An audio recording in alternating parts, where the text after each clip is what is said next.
Hola, ¿cómo les va? Mi nombre es Leandro Seoane, soy el director del curso de la Diplomatura en Ecografía de Emergencias y Áreas Críticas. Ahora vamos a hablar sobre trauma y EFAST. Hay un método análogo al electrocardiograma, al análisis de laboratorio, al estetoscopio, que es el ecógrafo. Hoy por hoy todo médico de áreas críticas, tanto de emergencias como también de unidades de terapia intensiva o cardiología, deben manejar perfectamente bien un ecógrafo para realizar diagnósticos rápidos y tratamientos específicos. Según la TLS, están lo que se llaman los agregados al examen primario, es decir, los llamados auxiliares de la revisión primaria. Estos son el monitoreo del electrocardiograma, la saturación de pulso y el laboratorio como está óxido base, catéteres nasogástricos y vesicales, radiografías de tórax, de pelvis, de perfil de columna cervical, y también se ha agregado la ecografía fundamental como auxiliar de la revisión primaria. El paciente no sale del shock room sin que se realizara todos estos auxiliares. Bien, el FAST significa Focus Assessment Sonographic in Trauma, es decir, la ultrasonografía focalizada en la evaluación del trauma.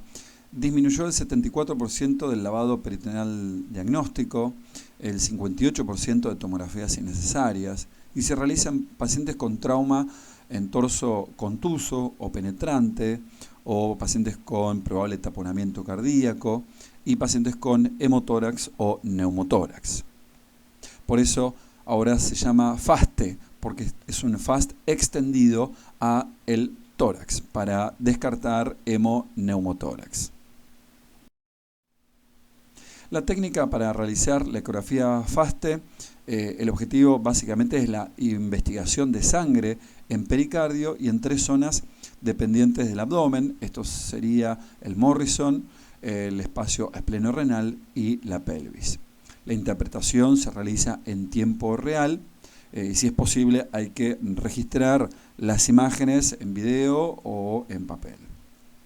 Pacientes con sospecha de trauma tóraco-abdominal se encuentran en decúbito supino durante la fase de la evaluación primaria, cuando la vía aérea y la ventilación se encuentran aseguradas, sin interrumpir las maniobras de resucitación, idealmente dentro de los primeros 10 minutos de llegada del paciente al shock room. Los operadores del FASTE pertenecen al equipo del trauma con obviamente apropiado entrenamiento en este método. Por lo tanto, el que debería realizarlo es usted.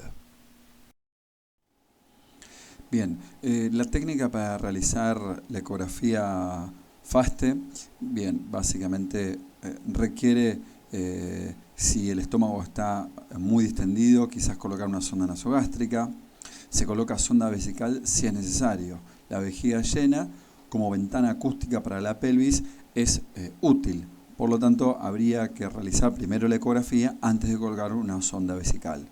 Se utiliza un gel hipoalergénico, no utilizamos alcohol gel ni tampoco lidocaína gel.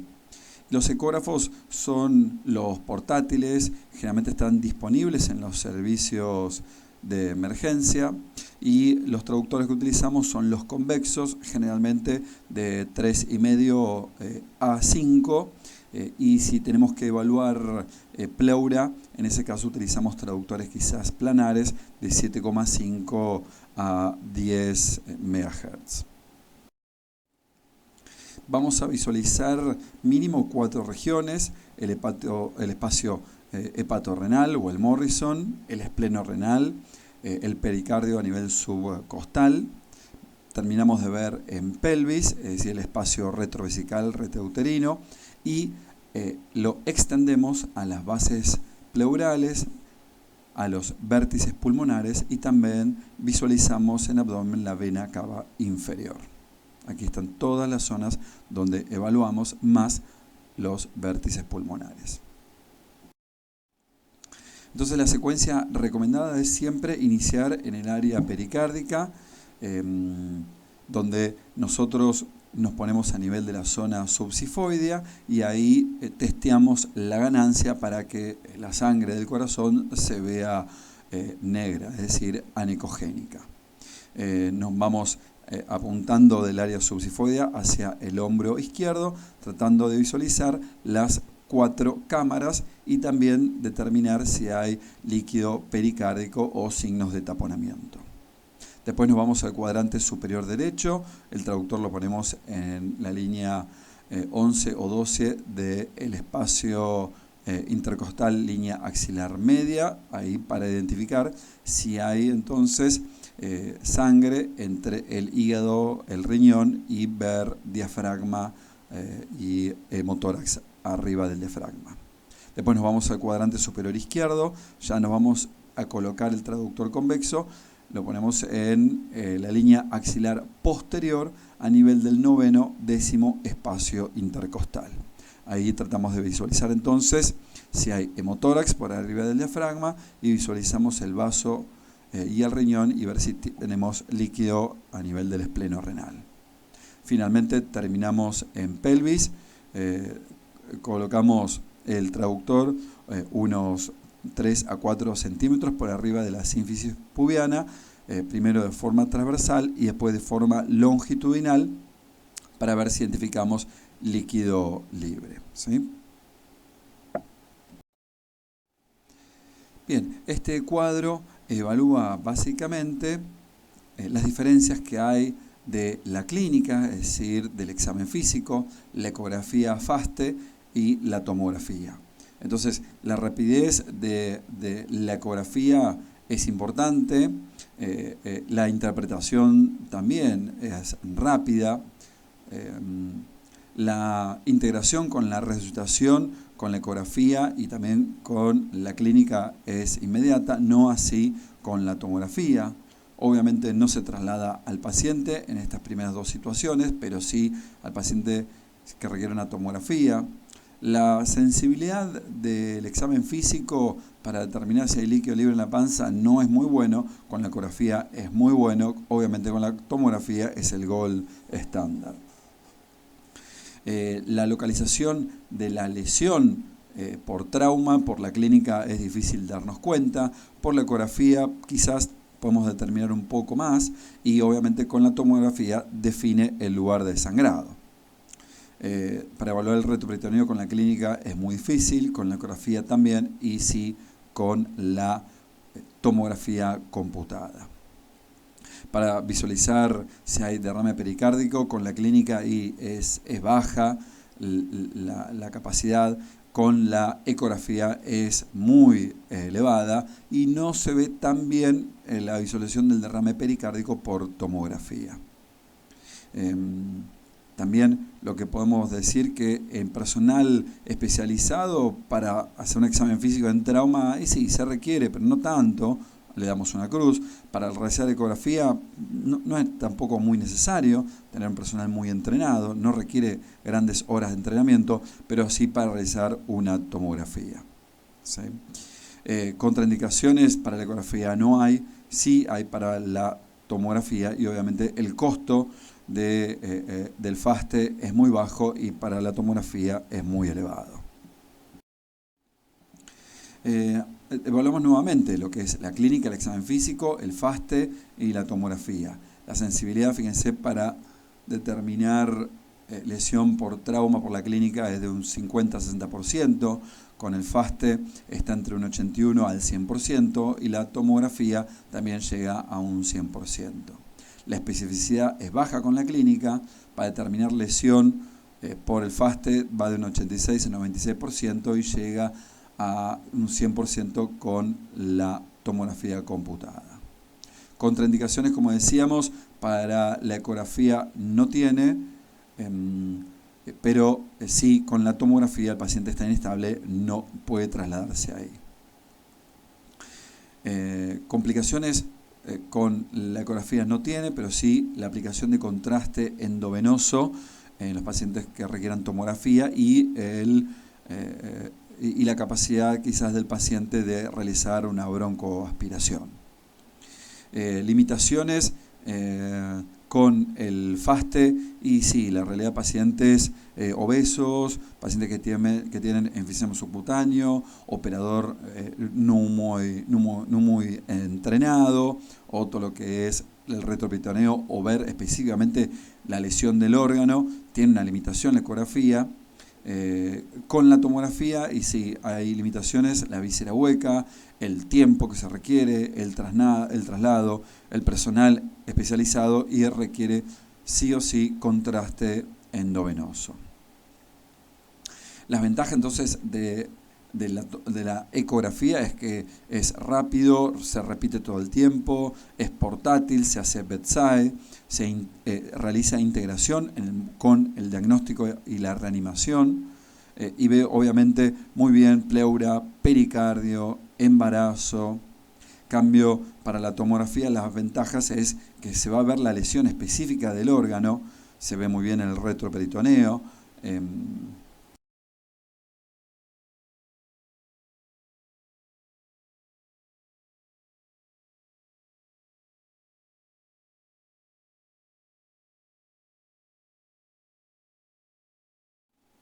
Bueno, y acá tenemos un resumen de lo que es la sensibilidad y especificidad del FASTE y la tomografía con doble contraste. Entonces, la sensibilidad para el FASTE, para líquido, determinar líquido libre, va de un 81 a 86%. Para la determinación de una lesión de un órgano, va de un 40 a un 92%. Para determinar una laparotomía terapéutica, el FASTE tiene una sensibilidad de un 100%. ¿Qué pasa con la tomografía computada? Se ve daños de órganos sólidos, o los del retroperitoneo o del espacio pleural. Es caro, no todas las instituciones tienen el tomógrafo, toma mucho tiempo, se necesita un paciente que esté cooperativo. Como decíamos recién, tiene una especificidad de un 99% y una sensibilidad que también llega a un 97%. Si se lee por no radiólogos, la sensibilidad ahí baja mucho más, a un 40, a un 74%. Requiere que el paciente reciba agentes de contraste, se transporta desde el área protegida de lo que es el shock room de la reanimación hacia una sala que no es de reanimación, ahí tiene una gran contra. No debe efectuarse en pacientes con inestabilidad hemodinámica. Por lo tanto, por más que la tomografía tenga una especificidad y una sensibilidad cercana al 100%, está absolutamente contraindicado de llevar a los pacientes en shock por trauma a el tomógrafo computado. Bueno, vamos a ver entonces las limitaciones del FAST extendido. Lo primero que aparece ahí es simula líquido libre, y por ejemplo el intestino a veces lleno de fluido, el estómago también lleno de líquido, alguna masa quística, líquido extraperitoneal, o si no paciente con ascitis, o también la grasa perirrenal. Todo eso puede simular líquido libre. Dificultad para obtener una adecuada examinación, como habíamos dicho previamente, pacientes obesos, con enfisema subcutáneo, abrasiones o laceraciones de piel que dificultan colocar el traductor en ese lugar, a veces también la sombra acústica de las costillas, falta de una ventana acústica pélvica por la vejiga para ver el líquido libre ahí en ese lugar. También hay dificultad técnica, puede ser los mismos traductores que no son los adecuados, o equipos que no son portátiles, que tienen a veces dificultad para entrar al shock room, o equipos a veces muy pequeños que tienen una definición menor. Y otra dificultad obviamente es el operador quizás no del todo entrenado. Con respecto a las injurias de órganos sólidos no diagnosticadas, voy a recalcar que las lesiones intraparenquimatosas sin hemoperitoneo se dan en el 29% de las lesiones. Es decir, hay de 10 pacientes que tienen lesión hepática, probablemente hay 3 que no vuelquen líquido libre a nivel peritoneal.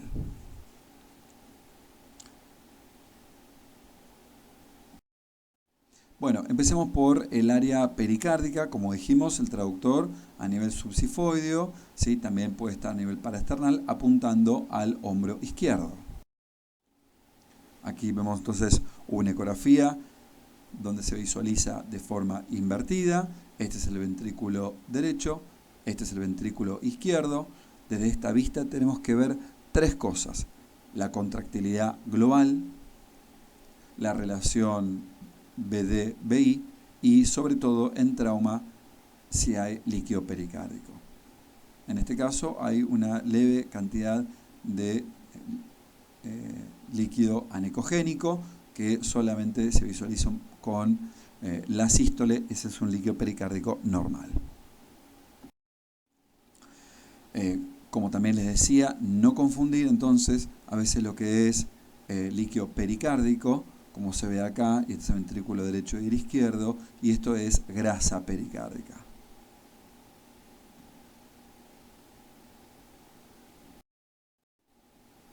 Bien, acá vemos otra imagen, también desde el subsifoide, y vemos cómo se visualiza una muy buena contractilidad, tanto del ventrículo derecho como del ventrículo izquierdo, y lo que se ve muy bien es que ya tiene un derrame pericárdico, es decir, este líquido se visualiza y está presente tanto en la sístole como en la diástole. Por lo tanto, tenemos este gráfico que lo que evalúa es cómo está la presión intrapericárdica y cómo es la gravedad del paciente, que va a llevar desde un derrame pericárdico a un taponamiento hemodinámico, a un taponamiento ecocardiográfico, hasta que finalmente, y a lo último de todo, llega el taponamiento clínico.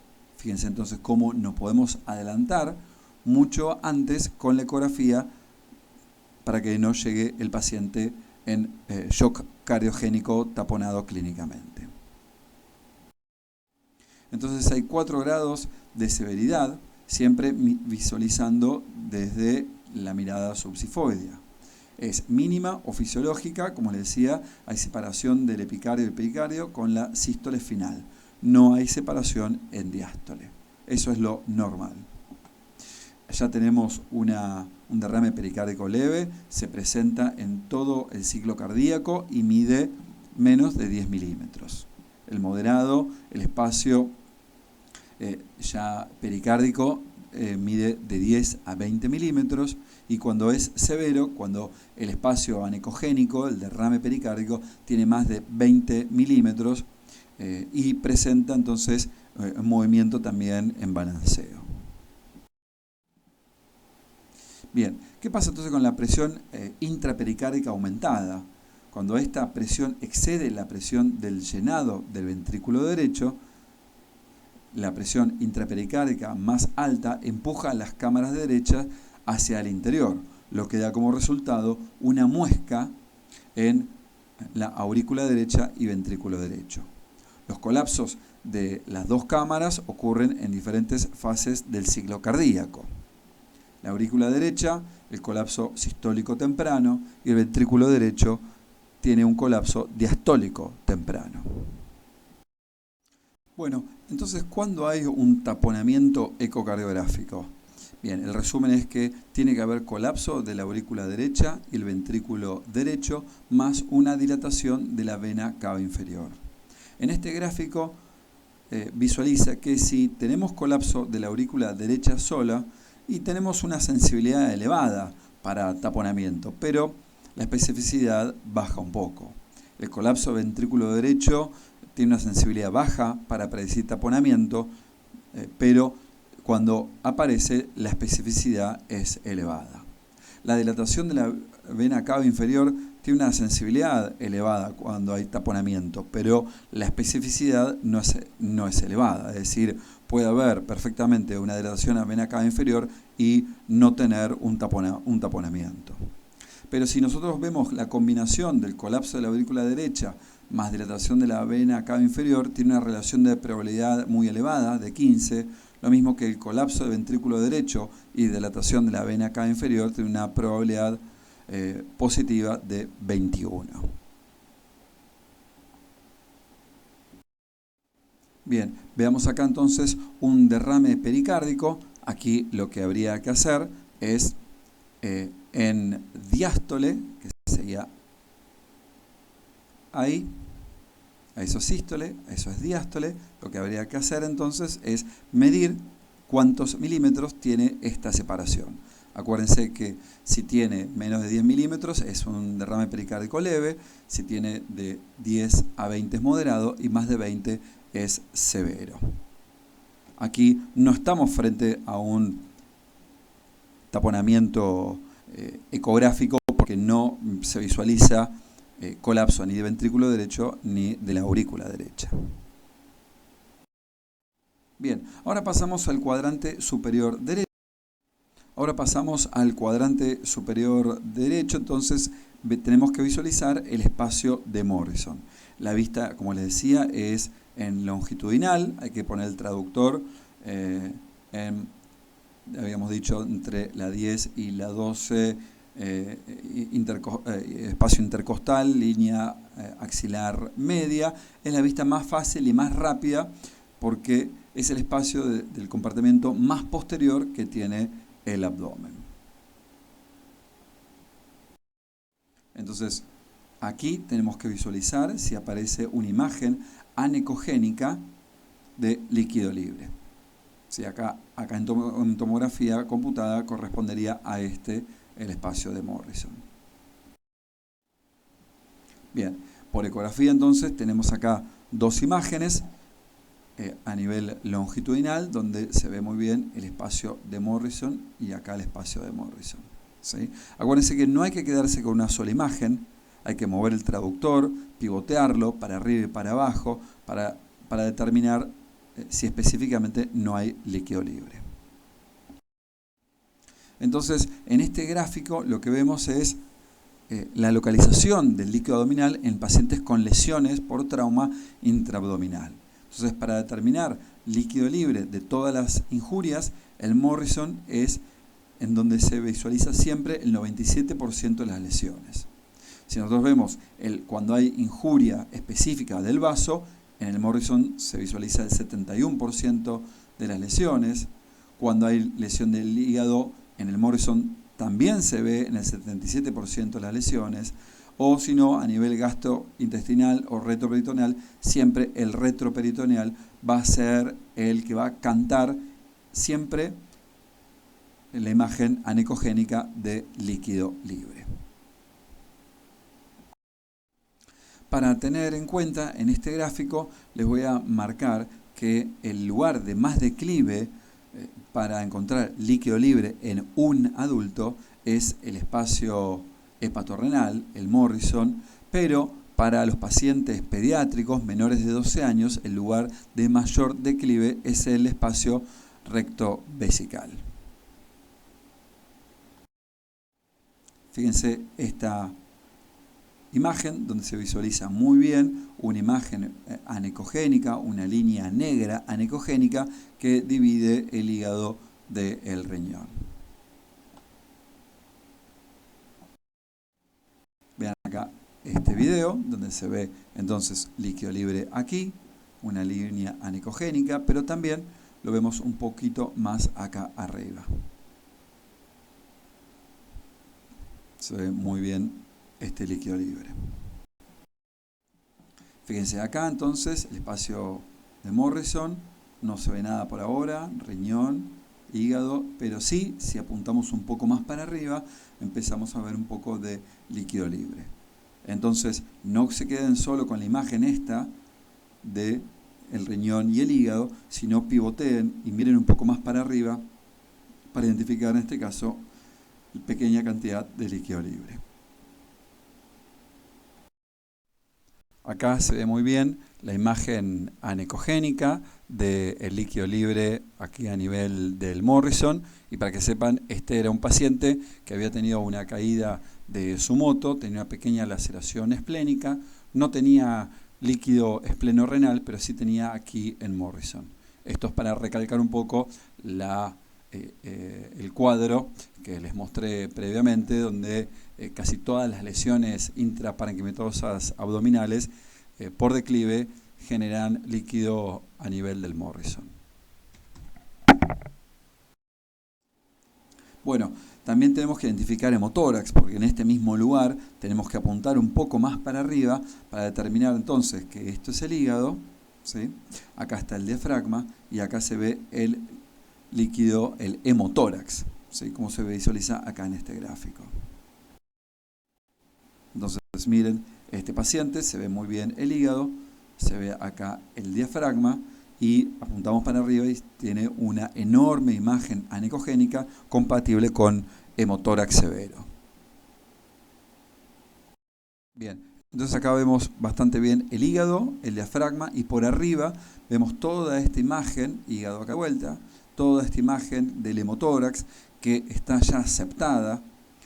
Ven que no es un líquido homogéneo. Esto habla de que este hemotórax ya tiene varios días de evolución, ¿sí? Por eso, moraleja es que todos los hemotórax significativos tienen que ser drenados. Si no, no hay colapso completo después del pulmón. Bien, acá vemos una tomografía computada con contraste, ¿sí? Donde se ven unas imágenes donde no se tiñe con el contraste endovenoso, es decir, habla de que hay lesión hepática, y ecográficamente esto corresponde a esta imagen mal definida, levemente hiperecogénica. Por lo tanto, es difícil de visualizar lesiones intraparenquimatosas por ecografía si es que no son extensas. Lo mismo acá, otra tomografía, otra lesión hepática, otra pequeña laceración hepática, ¿no? Donde no se tiñe con contraste.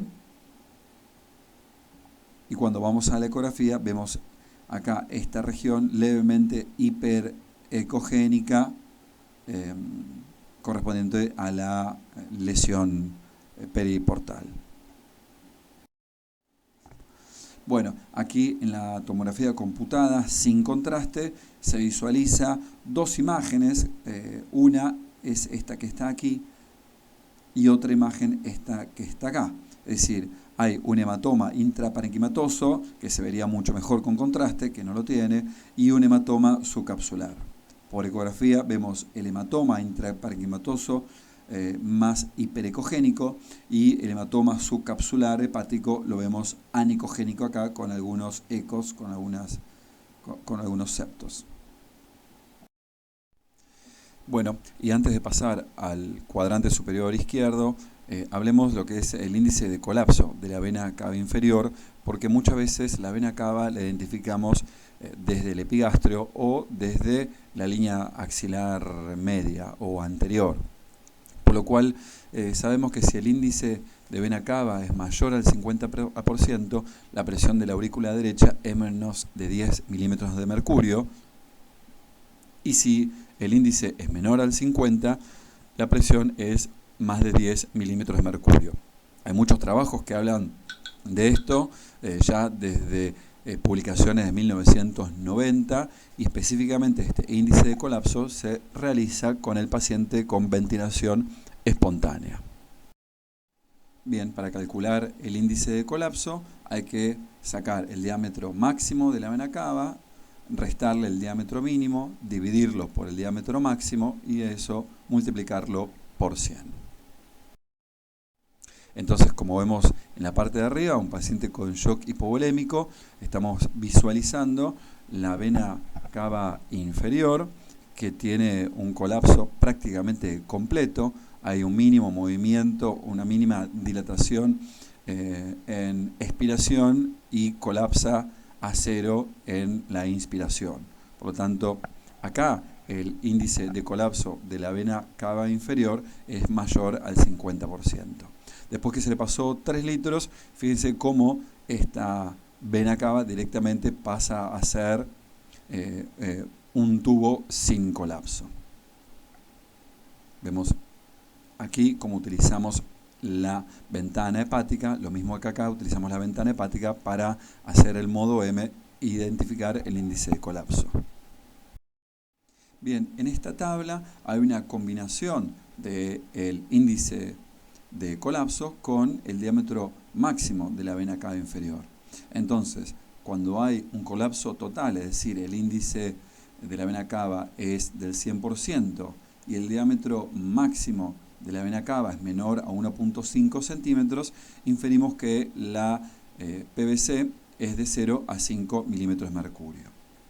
Ya si el índice es más del 50%, pero hay un diámetro máximo entre 1.5 a 2.5, inferimos que la vena cava, que la presión venosa central de la aurícula derecha va de 6 a 10 milímetros de mercurio.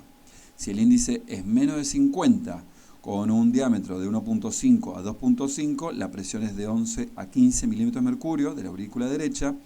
Si el índice es entre 25 y 50, con un diámetro máximo de la vena cava de mayor a 2.5, ya la presión de la aurícula derecha inferimos que va de 16 a 20, y si es 0%, es decir, no tiene colapso, es un tubo continuo con un diámetro máximo mayor a 2.5, la presión venosa central de la aurícula derecha tiene más de 20 milímetros de mercurio. De esa forma podemos inferir un poquito más cuál es la presión, es decir, cuál es la precarga de nuestro paciente en trauma.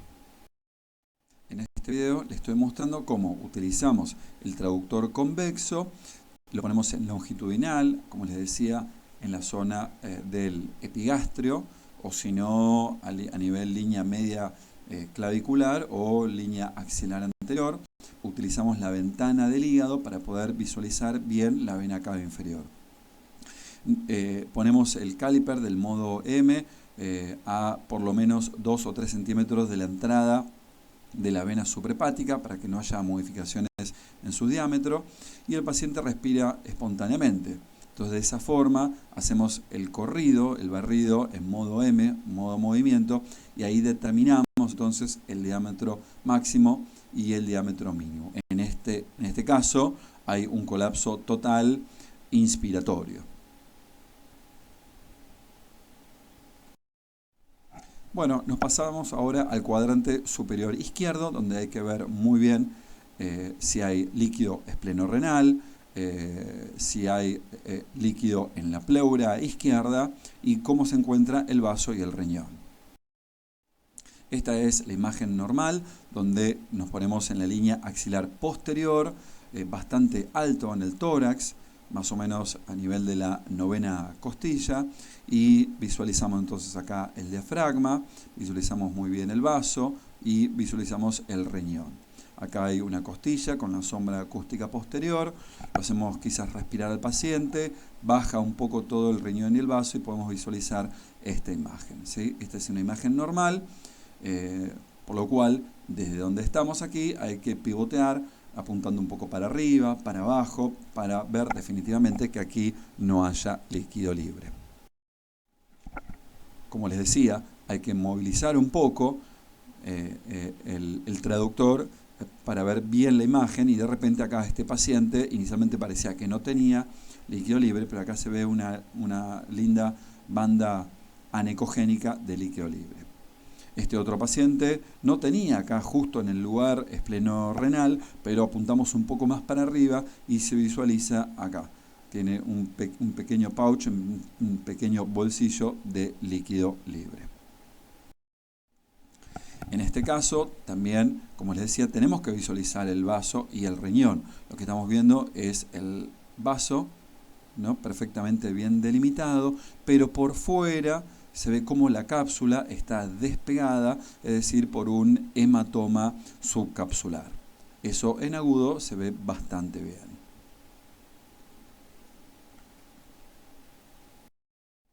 Bien, aquí tenemos otro paciente donde se ve muy bien el vaso, pero fíjense de arriba cómo está despegada la cápsula y se ve el hematoma subcapsular. Veamos el video de este paciente, donde se ve muy bien el vaso. No tiene prácticamente, no tiene líquido libre. No tiene líquido libre. Y sí se ve el hematoma subcapsular. Probablemente cuando el hematoma se rompa, vuelque al peritoneo.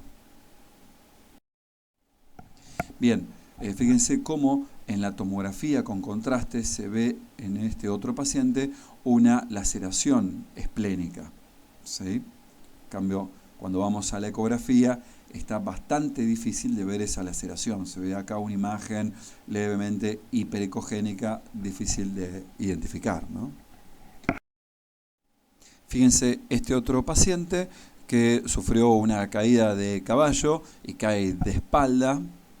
Y estamos en la fosa renal izquierda y la realidad que se ve toda una imagen heterogénea, no se identifica bien el riñón, ni la corteza, ni la médula. Tampoco tenía líquido libre, ¿sí? Aparentemente aquí estaba el riñón, se trató de medir algo, pero muy heterogéneo, sin bordes netos.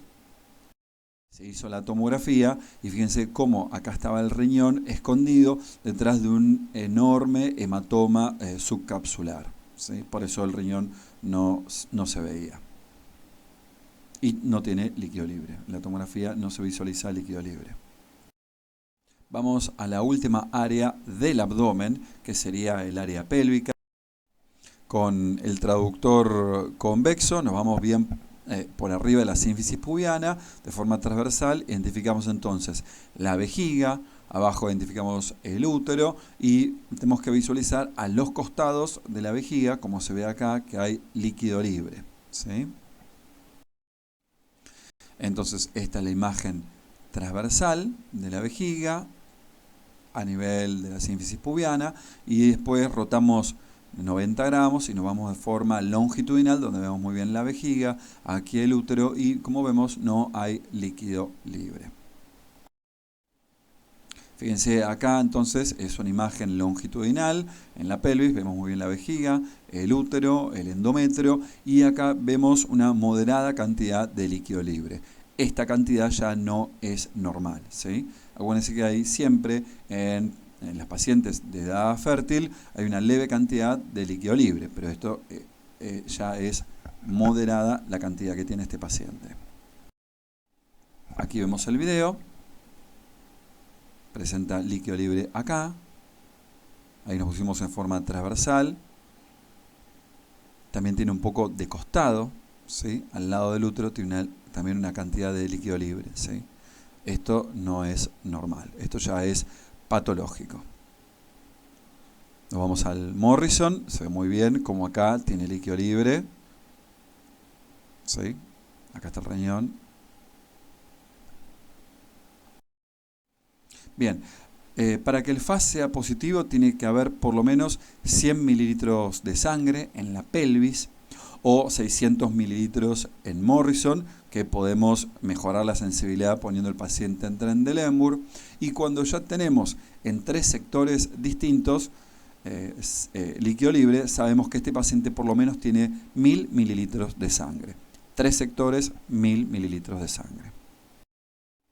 Entonces pasamos a comentar lo que es uno de los scores, que es el score de One, donde dice que si en el espacio de Morrison tenemos una banda mínima, le da un punto.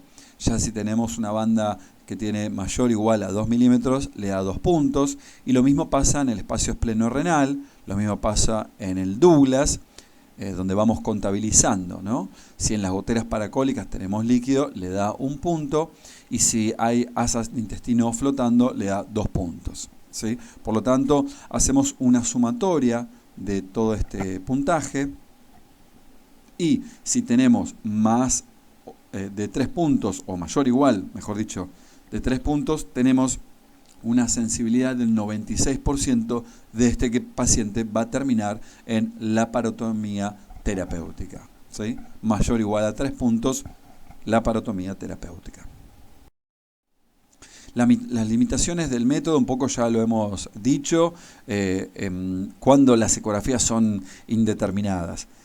Bueno, cuando hay un operador del todo no entrenado, que en general para hacer un FAST representa el 30% de estos procedimientos indeterminados, pero la mayoría de las veces, el 70%, el problema es la obesidad del paciente, o que tiene enfisema, o hay una excesiva cantidad de aire en las asas donde no nos deja visualizar correctamente los diferentes cuadrantes. Bien, acá en la parte práctica es, si el paciente está inestable y la ecografía es negativa, hay que repetirlo todas las veces que sea posible, ¿sí? Pensar obviamente en causas extraabdominales, ¿no? Pensar que el paciente no esté en shock mecánico por un taponamiento cardíaco, o quizás pensar en un sangrado importante en el retroperitoneo que a veces no es fácil de ver, ¿sí? La otra posibilidad es hacerle un lavado peritoneal diagnóstico. En cambio, si el paciente está inestable y la ecografía es positiva, directamente hay que llevarlo a cirugía. Un paciente inestable no es candidato para tomografía. Hay que notar que el examen FAST tiene casi el 100% de sensibilidad para hemoperitoneo en pacientes hipotensos. Bien, ¿qué pasa entonces con los FAST negativos? Ya se vieron muchas publicaciones. Una de las primeras es la de Hele y Abrams, donde decía que se sensibiliza el FAST con la posición de Trendelenburg. El trabajo de ellos está publicado en la American Journal of Emergency Medicine en 1999, ya más de 20 años, donde hicieron un trabajo chico pero muy interesante. Agarraron pacientes en trauma, hemodinámicamente estables, donde hicieron lavado peritoneal diagnóstico. Los que les dio positivo los descartaron del trabajo, y los que tenían un lavado peritoneal negativo les fueron poniendo 100 mililitros y haciendo ecografías, otros 100 mililitros y haciendo ecografías. Un grupo se le hicieron la ecografía en posición supina neutra y otro grupo en Trendelenburg 5 grados. ¿Y qué vieron entonces? Que detectaron una diferencia significativa en los pacientes que tenían líquido libre. En la posición de Trendelenburg se lo empezó a ver cuando ya se le había instilado 400 mililitros. En cambio, los pacientes que estaban en la posición supina neutra, recién el FAST fue positivo cuando había 700 mililitros dentro del peritoneo. Aquí les comento el algoritmo que está publicado en este libro que se llama Manejo Práctico de las Emergencias, Algoritmos de Diagnóstico y Tratamiento. Está la tercera edición, editado por quien le habla, el doctor Papaceredro, el doctor Rodríguez y la doctora Torres Serino. Y habla entonces, ¿qué dice? El paciente está hemodinámicamente estable. Si es no, significa que hacemos ecografía positiva, laparotomía. Si la ecografía es negativa, como les decía en las diapos anteriores, hay que pensar en una hemorragia extraabdominal, ¿sí? En el caso que el paciente sí esté estable, ¿no? Tenemos que pensar si el Glasgow del paciente es mayor o igual a 14 y no está bajo intoxicación. En este caso, si es sí, hacemos el examen físico abdominal, determinamos el FAST, radiografía de tórax, vemos el hematocrito si es menor a 36, los glóbulos blancos si es mayor a 10.000, la TGO mayor a 50 o hematuria más de 25 por campo. Si es así, entonces hacemos una tomografía de abdomen con contraste. En el caso que todo esto sea normal, identificamos a las próximas 6 horas un nuevo FAST y si el hematocrito cayó más de 5 puntos. En ese caso, si es así, hacemos una tomografía de abdomen con contraste. En el caso que el paciente no tenga un Glasgow mayor de 14 o esté intoxicado, hacemos entonces la ecografía FAST. Si es positiva, tomografía de abdomen con contraste, y ahí vemos si hacemos el manejo no operatorio versus la laparotomía. En el caso que el FAST sea negativo, observamos 8 horas y a las 8 horas repetimos nuevamente entonces la ecografía y el hematocrito. Si es normal, entonces estaría dado de alta el paciente. Bueno, ahora nos vamos a el área de los vértices pleurales. ¿Por qué decimos vértices pleurales? Porque tratamos de poner en 30 grados al paciente, entonces si hay una leve cantidad de aire, es decir, un leve hemotórax, el aire se va a ir para arriba y lo vamos a identificar en los vértices. Entonces, si analizamos solamente los vértices, el paciente debe estar en 30 grados. Colocamos el traductor, como se visualiza acá en esta diapositiva. ¿Sí? Este traductor está viendo específicamente el área del vértice. Obviamente, para determinar neumotórax es muy fácil cuando el neumotórax es completo. En este grado es un grado 3, se visualiza muy bien por radiografía, pero la mayoría de las veces los neumotórax son pequeños, donde por placa no se identifican. Entonces, los neumotórax pueden aparecer por un traumatismo torácico, un barotrauma asociado a la ventilación mecánica o caterización venosa central, yugular o generalmente subclavia. ¿Cuáles son entonces los signos ecográficos? Ausencia del deslizamiento pulmonar, que lo visualizamos mucho mejor en modo M, y la persistencia de las líneas A. Acuérdense que las líneas A es la reverberación de la pleura. Como la pleura parietal persiste, va a persistir también la reverberancia de las líneas A. Entonces, los signos es ausencia del deslizamiento pulmonar o el sliding, o ausencia del camino de hormigas, como le llamo, y también la persistencia de las líneas A. También tenemos el recurso del modo M. En este caso tenemos el caliper que pasa por la pleura, por uno de los vértices, y visualizamos entonces muy bien el signo de la playa y el mar. Este sería el mar, este sería la playa. Pero si vamos a ver el otro hemitórax, que sabemos que tenía un neumotórax, vemos lo que se llama el signo de la estratosfera o el signo del código de barras, donde acá la playa se va y está todo el mar, o como se ve muy bien el signo del código de barras por la presencia de un neumotórax. Fíjense entonces acá como el sliding se ve muy bien del hemitórax derecho. Se ve perfectamente bien el camino de hormigas, el sliding, y cambio del otro lado, del lado izquierdo, visualizamos que el paciente está inspirando, pero acá no se visualiza el camino de hormigas. De hecho, está también presente la línea A. Sliding positivo, no hay neumotórax; sliding negativo, hay neumotórax. Bien, un caso clínico es un paciente de 40 años de edad, masculino, que ingresa por una caída de caballo de más de 1,5 metros de altura. Estaba hemodinámicamente estable, pero con dolor muy importante a nivel costal derecho. Acá tenemos la radiografía de tórax, que se visualizan un par de fracturas costales, aquí arriba, aquí también, no sé si en este arco posterior también, pero hay varias fracturas costales. No se ve el seno costofrénico ocupado, no parecería que tenga hemotórax, ni tampoco se visualiza que tiene neumotórax. Hacemos la ecografía, entonces realizamos el FAST y a nivel del cuadrante superior derecho nos apuntamos bien para arriba, donde visualizamos aquí entonces el diafragma. ¿Y qué es lo que visualizamos aquí? Vemos una imagen de consolidación, ¿sí?, con broncograma aéreo, que esto es una contusión pulmonar, y una mínima cantidad de líquido, es decir, de hemotórax. ¿Sí? Entonces, contusión con hemotórax.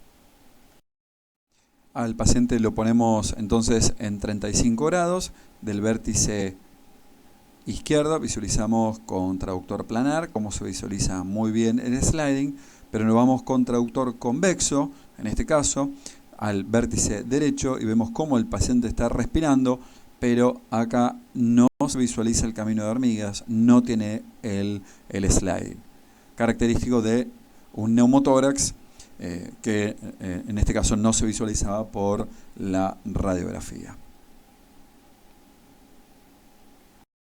Entonces, como conclusión, sabemos que no es FAST, sino es FASTE o FAST extendido. Empezar siempre en epigastrio el examen, viendo el corazón y seteando ahí la ganancia. Luego, siempre ver en Morrison, porque todas las lesiones vuelcan siempre a este primer lugar. El 29% de las lesiones parenquimatosas no vuelcan sangre al peritoneo, por lo tanto el FASTE es negativo, por lo tanto hay que observarlo al paciente y repetir nuevamente el FASTE a las 6-8 horas. El score de 1, acuérdense que cuando es mayor o igual a 3, significa que es quirúrgico seguramente. Bueno, muchísimas gracias por su atención.